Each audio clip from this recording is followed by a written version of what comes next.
This video will focus on the reading and analysis of a persuasive essay model. That model is an essay titled Evening the Odds by David DeHaan. Before we jump into the reading and analysis of the essay, I just wanted to make a couple procedural notes. First, it may be helpful for you to take a moment and download or print out the essay from your Week 9 module. Having a hard copy in front of you may be helpful for you to take notes, to underline things as we discuss them. Some students like to do that.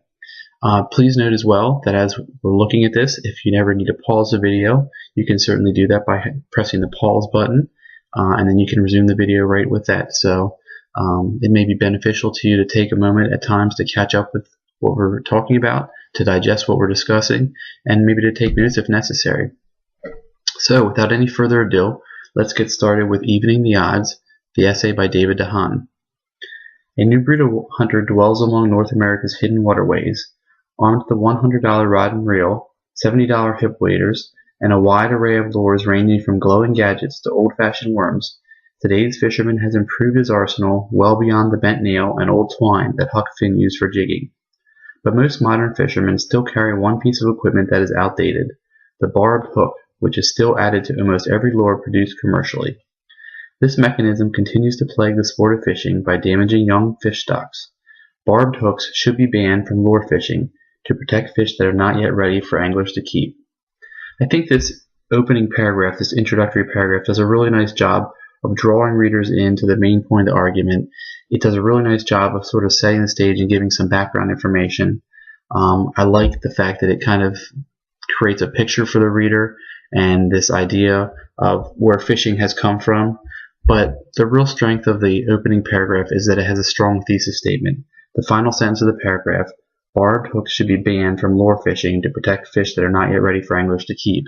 That thesis statement clearly sets the stage and explains exactly what will be developed. And it does a very good job of stating the stand as well, that that barbed hooks should be banned. There's no question in the reader's mind exactly what needs to happen. The first body paragraph does a very nice job of developing the first supporting reason for why barbed hooks should be banned. A smooth barbless fishing hook is much easier to remove from a fish's mouth than a barbed hook. A smooth hook comes out cleanly, leaving only a small puncture and giving fishermen the opportunity to release undamaged fish. A properly set barbed hook, on the other hand, often inflicts serious injury to the jaw of the fish. While this is not a problem for the larger keepers, it does have serious consequences for smaller fish that should be released back into the waterway. Many of these small fish are kept because the anglers know that releasing them would be inhumane, while others are released with portions of their jaws missing, unable to feed properly. By improving the angler's chances of safely releasing unwanted fish, barbless hooks help to preserve our limited fish stocks. So again, this paragraph does a really nice job of developing the first supporting reason. It has a very nice topic sentence that sets the stage for that paragraph, talking about why a smooth barbless hook is better because it's easier to remove, it causes less damage. And then the paragraph has a nice summary sentence too that sort of reiterates or reminds the reader exactly what has been discussed. Technically, the next two body paragraphs really should be one paragraph because they're working for one purpose and developing one idea.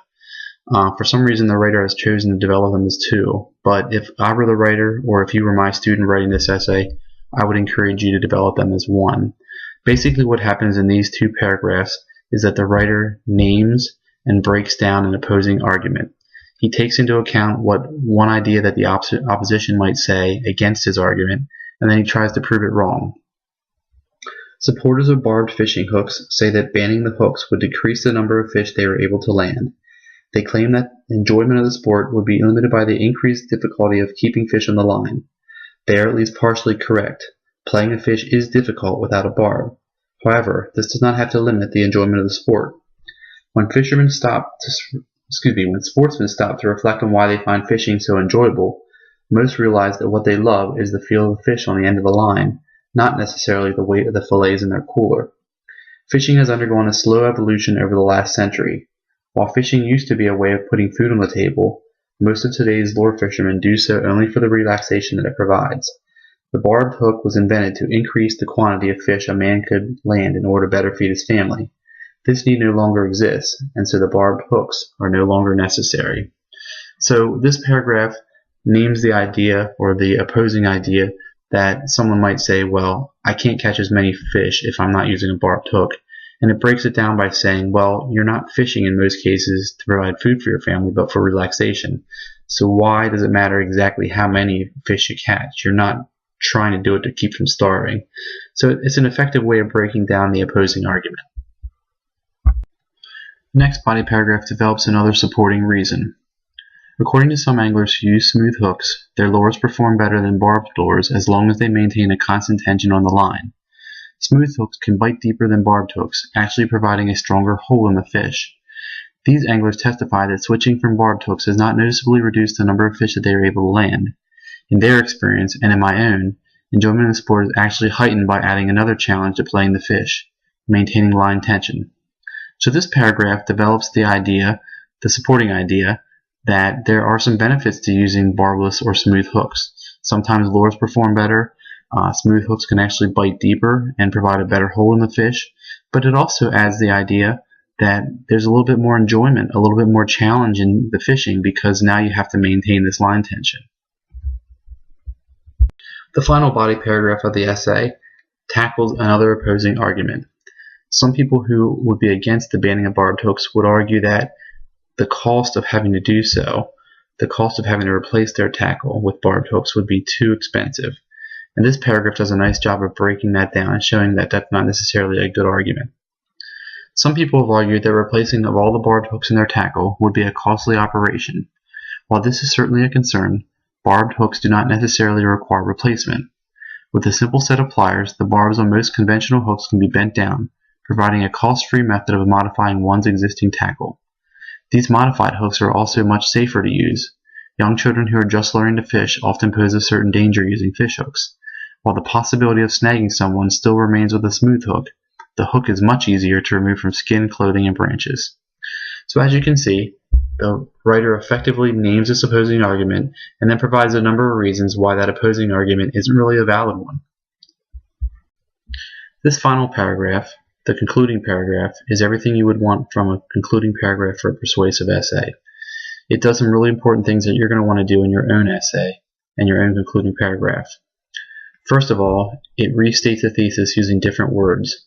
The first sentence of this final paragraph is going to restate the key idea that was developed in the thesis and everything the author has been arguing for.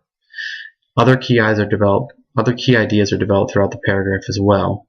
And finally, there's sort of a call to action, or there's sort of an analogy that's used to explain exactly why what the author has been arguing for makes sense.